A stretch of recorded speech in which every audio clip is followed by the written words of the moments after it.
Hello, I'm teacher Karina, and I'm here to talk to you about the literary legacy of the 20th century.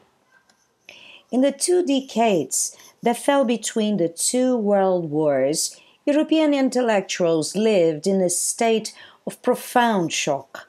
It was a nightmare world. If you were unlucky enough to have lived between 1914 and 1945, you may have had the following experiences. You might have been one of the starving workers during the Depression of 1929-1935. Perhaps your family fell victim to Stalin's purges or fought in the Spanish Civil War. You might have ended up in a Nazi concentration camp. Or perhaps you helped destroy whole cities like Nagasaki. Regardless of where you were at the time, you could not help but notice that the world had become one of violence and uncertainty. It was a world of terror and inhumanity. The values of Western civilization once again proved meaningless, and all that seemed to matter was irrational impulse and the will to power. On the one hand, it is true that the interwar years were full of scientific and technological wonders and excitement. Great literary, artistic, and philosophical works appeared at a steady rate, thus giving the age its own breed of creative energy. Ernest Hemingway, Scott Fitzgerald, and all the lost generation. On the other hand, it was clear that something was missing. Man had to believe in something. That something was an order in principle, and this was necessary, it seemed, because the scientific temperament seemed not to satisfy man, but to cause him to wander even more aimlessly. Mankind needed a new book of lessons. Humanity demanded it. Where was reason? Where was God? The result was yet another lost generation. Only this time it was a generation whose experience was different from that of the 1920s. The new lost generation had also witnessed the irrationality and terror of fascism, the burial of the old order, and the nightmare world of alienated man. And of course, all this was colored by the increased awareness that God was dead.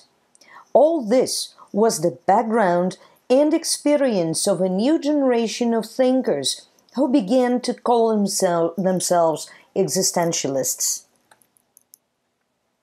Nevertheless, we cannot argue the case that existentialism is contemporary literature. You see, important philosophers such as Nietzsche and modernist writers such as Franz Kafka were already very concerned about the human existence. Life held little intrinsic meaning to the characters that populated Kafka's novels and short stories. Man was isolated and constantly subjected to unknown and terrifying forces.